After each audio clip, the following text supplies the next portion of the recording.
Tapos ito, mahina pala. O, lakasan ko.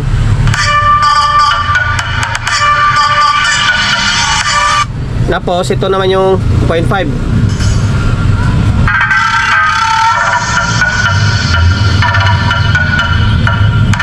O, diba? Parang wala naman pinagbago. Ito na, sa nag-request naman na lalagyan doon ng bulb itong CBB na capacitor natin. Ito to. Ito, nakakabit pa rin itong dalawa. Ayan o. 1 UF 1.5. Tapos gagamitan daw ng bulb. Ayan, itong bulb naka-series ito. 12 volts na 35.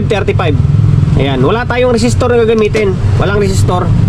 Bali, rekta lang tayo. Yung setup natin, ito. Nirekta natin to galing terminal ng speaker ng amplifier natin. Ito gamit natin ako JBL to na tweeter. Okay.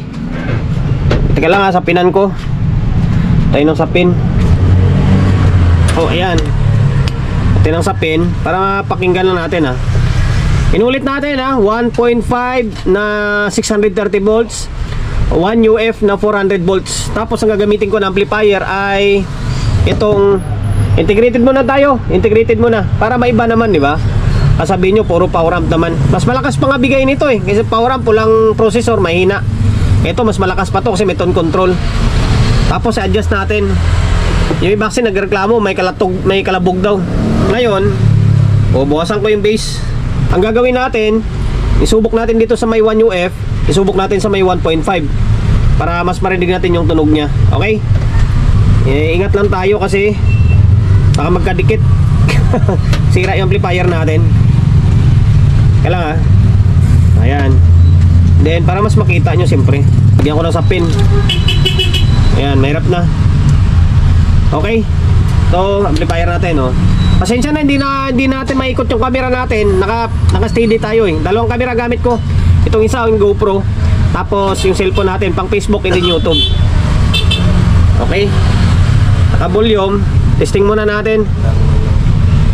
Naka-play na pala ito. Ngayon, ito siya. Yan. Bali 1 UF ito.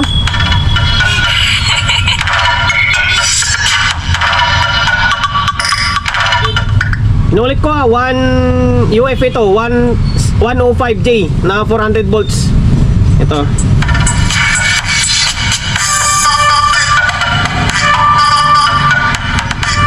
Tapos ito naman yung tunog ng 1.5. 1.5 naman ito. Ito 1 UF, ito 1.5. Ngayon, tug natin konti para mas makita nyo. Ayan. Okay? O, tira. Para mas maganda tunog ng 1, parang mas maganda tunog ng 1.5 talaga against sa 1 UF Gamit na lang kayo ng headset kung may headset kayo, mas maganda para mas marinig nyo na maayos.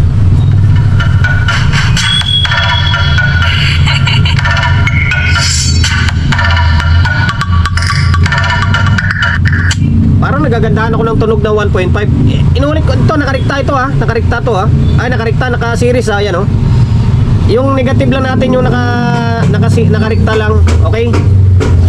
Ulit, ito 1 UF ito.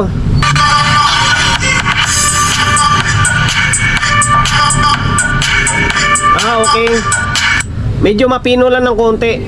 Medyo mapino lang ng konti against dito sa may 1.5. Pero mas malakas tunog ng ito ng 1.5 against sa 1 UF.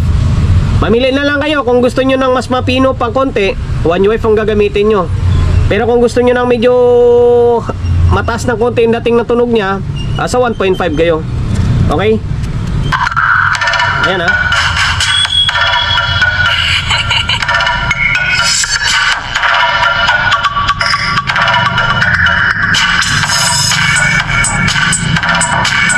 Ano? Mabaga.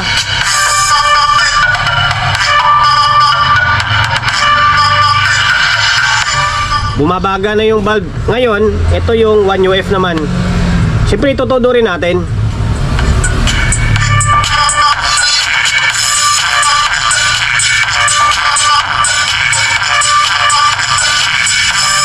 Bumabaga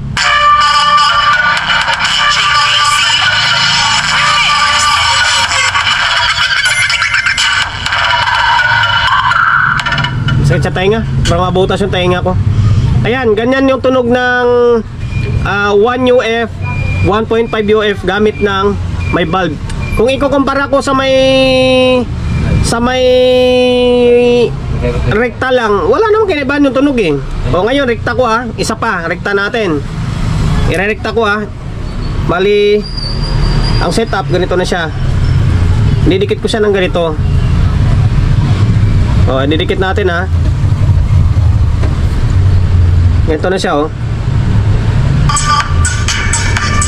Tapos ito, mahina pala, lakasan ko.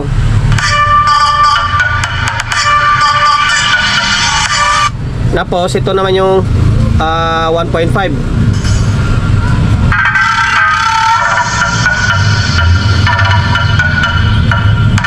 O di ba? Parang wala naman pinagbago. Kaya mas safe pa rin gumamit nito. Ang sabi kasi ng iba, humihina daw. Wala namang pinagbago, halos walang pinagbago. Kasi coil lang naman yan parang pinadaan mo lang din naman sa wiring. Kasi coil lang naman nito, di ba? O yan, sana napagbigyan ko yung request nyo na subukan naman yung 1.5 1 UF na CBB na capacitor gamit yung bulb, di ba? Okay. Hanggang dito lang.